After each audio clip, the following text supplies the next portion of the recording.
सोचिए एक फैक्ट्री जो एक स्पेशल फ्यूल से चलती है, कोयले या लकड़ी से नहीं, बल्कि न्यूक्लियर फ्यूल से जो फिशन से एनर्जी बनाता है। अगर ये फ्यूल या इसके बाय प्रोडक्ट्स बाहर निकल जाते हैं तो इसे न्यूक्लियर एक्सीडेंट कहते हैं, एक अनप्लान्ड घटना जो अदृश्य हानिकारक रेडिएशन को एनवायरनमेंट में छोड़ती है। मेन चिंता रेडियो एक्टिव मटेरियल्स का बाहर निकलना है, जो अदृश्य स्याही की तरह होते हैं। आप उन्हें देख नहीं सकते, लेकिन वे जहां भी फैलते हैं एक खतरनाक निशान छोड़ जाते हैं। न्यूक्लियर प्लांट्स को यह मटेरियल हर समय सेफली कंटेन करने के लिए बनाया जाता है। एक्सीडेंट का मतलब है कि सेफ्टी सिस्टम फेल हो गए हैं, जिससे रेडिएशन लीक हो गया है। गंभीरता इस बात पर डिपेंड करती है कि कितना बाहर निकलता है और कितनी दूर तक फैलता है। इसीलिए हम इन घटनाओं को क्लासिफाई करने के लिए इंटरनेशनल स्केल का यूज करते हैं। आप ट्रेफॉइल या रेडिएशन से भागते हुए इंसान जैसे वार्निंग सिंबल देख सकते हैं। ये डेंजर के यूनिवर्सल साइन है। ये सिंबल वहां लगाए जाते हैं जहां रेडियो एक्टिव मटेरियल्स मौजूद होते हैं। इन बेसिक्स को समझना हमें न्यूक्लियर एनर्जी के बारे में इन्फॉर्म्ड डिस्कशन करने में हेल्प करता है। न्यूक्लियर एक्सीडेंट्स रेयर हैं, लेकिन सीरियस हैं और इंडस्ट्री उन्हें रोकने के लिए सेफ्टी की कई लेयर्स पर बनी है। यह सीखकर कि क्या गलत हो सकता है, हम न्यूक्लियर एनर्जी को सेफ बनाने में डिलिजेंस वाले बहुत बड़े एफर्ट की सराहना करते हैं। यह इन्फॉर्म्ड होने के बारे में है, डरे हुए होने के बारे में नहीं। दुनिया के सबसे कुख्यात न्यूक्लियर एक्सीडेंट्स चेरनोबिल, फुकुशिमा और 3 माइल आइलैंड ने न्यूक्लियर सेफ्टी के बारे में हमारी समझ को आकार दिया है। चेरनोबिल 1986 एक फ्लॉड रिएक्टर डिजाइन और ऑपरेटर की गलतियों से एक एक्सप्लोजन हुआ, जिससे पूरे यूरोप में रेडियो एक्टिव मटेरियल फैल गया और एक ग्लोबल सेफ्टी रीथिंक की जरूरत पड़ी। फुकुशिमा 2011 एक बड़े अर्थक्वेक और सुनामी ने जापान के डिफेंस को ओवरवेलम कर दिया, जिससे प्लांट में बाढ़ आ गई और रिएक्टर मेल्ट डाउन हो गए। ये एक्सट्रीम नेचुरल डिजास्टर्स के लिए तैयार रहने की जरूरत दिखाता है। 3 माइल आइलैंड 1979 एक फंसा हुआ वाल्व और कंफ्यूजिंग कंट्रोल से यूएस में एक पार्शियल मेल्ट डाउन हुआ, लेकिन कंटेनमेंट बिल्डिंग टिकी रही, जिससे एक बड़ी डिजास्टर टल गई। हर एक्सीडेंट यूनिक था। चेरनोबिल ह्यूमन एरर था, फुकुशिमा नेचर की फोर्स थी और 3 माइल आइलैंड इक्विपमेंट फेलियर था, जिसे मजबूत बैरियर्स ने कंटेन कर लिया था। इन घटनाओं से दुनिया भर में सेफ्टी प्रोटोकॉल्स, ऑपरेटर ट्रेनिंग और प्लांट डिजाइन में बड़े रिफॉर्म हुए। हर नया रिएक्टर, जिसमें इंडिया के भी शामिल हैं, इन मुश्किल से सीखे गए लेसन्स को इनकॉर्पोरेट करता है। आज के प्लांट्स पहले से कहीं ज्यादा सेफ और रेसिलिएंट हैं। गोल ऐसी डिजास्टर्स को फिर से होने की संभावना बहुत कम करना। रेडिएशन एनर्जी है जो वेव्स या पार्टिकल्स के रूप में ट्रैवल करती है। इसमें से ज्यादातर हार्मलेस होती है, जैसे सूरज की रोशनी या natural background radiation. Nuclear accident में डेंजर आयोनाइजिंग रेडिएशन से आता है, जो हमारी सेल्स और डीएनए को डैमेज कर सकता है। हाई डोज से एक्यूट सिकनेस हो सकती है या समय के साथ कैंसर का रिस्क बढ़ सकता है। एक मेडिकल एक्सरे के बारे में सोचिए, छोटी कंट्रोल्ड डोज में सेफ, लेकिन बड़े अनकंट्रोल्ड अमाउंट में डेंजर्स। हाई एक्सपोजर के तुरंत इफेक्ट्स में मतली, जलना और एक्सट्रीम लेवल्स पर जानलेवा हो सकते हैं। लोअर डोज से तुरंत बीमारी नहीं हो सकती है, लेकिन लॉन्ग टर्म हेल्थ रिस्क बढ़ जाते हैं। रेडिएशन अदृश्य है और इसके इफेक्ट्स में देरी हो सकती है, जिससे यह एक यूनिक हैजर्ड बन जाता है। यही कारण है कि न्यूक्लियर सेफ्टी अलारा सिद्धांत का पालन करती है। एक्सपोजर को as low as reasonably achievable रखें। वर्कर्स और पब्लिक को प्रोटेक्ट करने के लिए हर उपाय किया जाता है। इंडिया का न्यूक्लियर प्रोग्राम डॉ होमी भाभा से इंस्पायर्ड तारापुर, कुडनकुलम और कैगा जैसे प्लांट्स से लाखों घरों को क्लीन एनर्जी देता है। Nuclear power corporation of India limited NPCIL इन प्लांट्स को ऑपरेट करता है, जबकि atomic energy regulatory board ARB independent एबर्टेडी सख्त सेफ्टी स्टैंडर्ड्स को एनफोर्स करता है। ARB डिजाइन्स की रिव्यू करता है, कंस्ट्रक्शन का इंस्पेक्शन करता है और ऑपरेशंस को मॉनिटर करता है, ताकि सेफ्टी से कभी समझौता ना हो।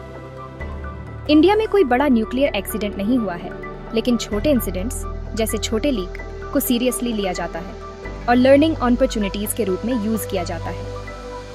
हमारी safety philosophy defence in depth है, प्रोटेक्शन की मल्टीपल लेयर्स, ऑटोमेटेड शटडाउन से लेकर मजबूत कंटेनमेंट बिल्डिंग्स तक। अगर एक लेयर फेल होती है तो दूसरी लेयर्स काम संभाल लेती हैं। कठोर ट्रेनिंग और कंटिन्यूअस अपग्रेड्स हमारे प्लांट्स को सेफ रखते हैं।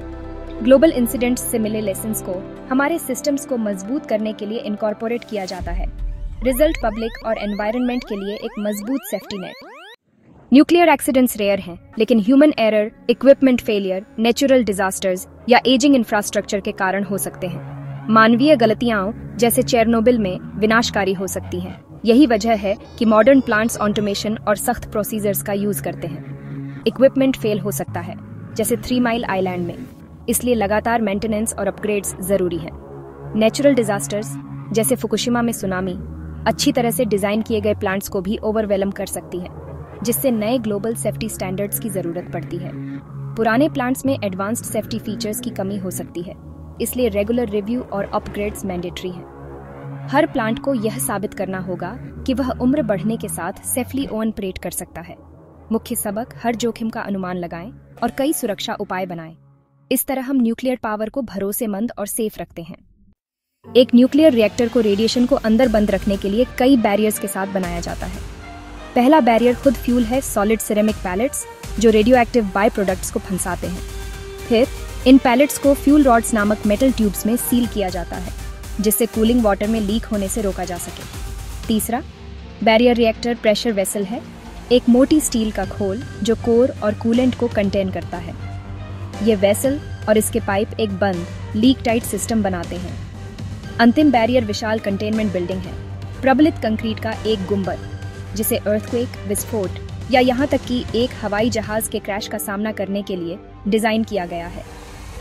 अगर सब कुछ फेल हो जाता है तो यह स्ट्रक्चर रेडिएशन को एनवायरनमेंट में फैलने से रोकता है।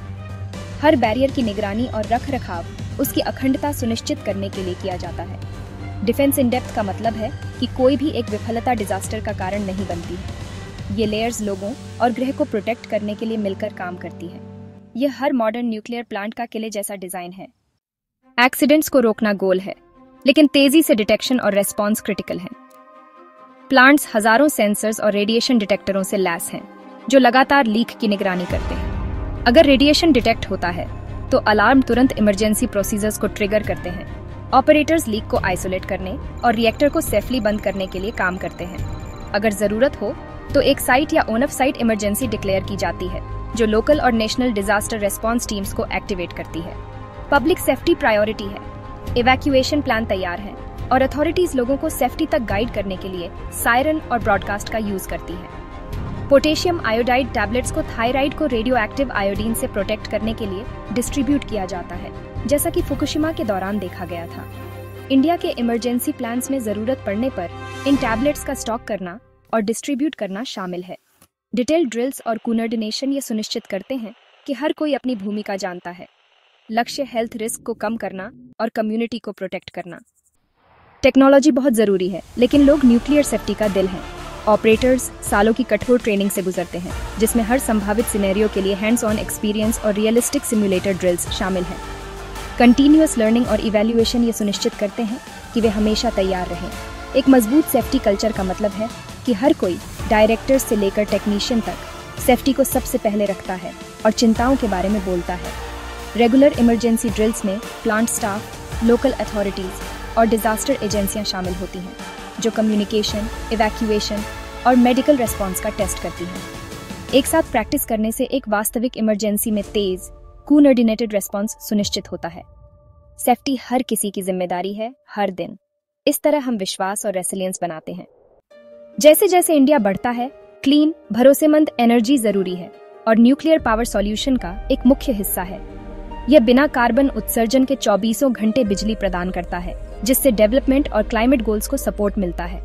लेकिन महान शक्ति के साथ महान जिम्मेदारी भी आती है। चेरनोबिल और फुकुशिमा के सबक हमें याद हटाते हैं, सेफ्टी हमेशा पहले आनी चाहिए।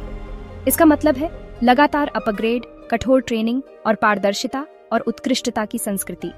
पब्लिक का विश्वास बहुत जरूरी है। खुला कम्युनिकेशन और साफ जानकारी सभी को जोखिमों और लाभों को समझने में मदद करती है।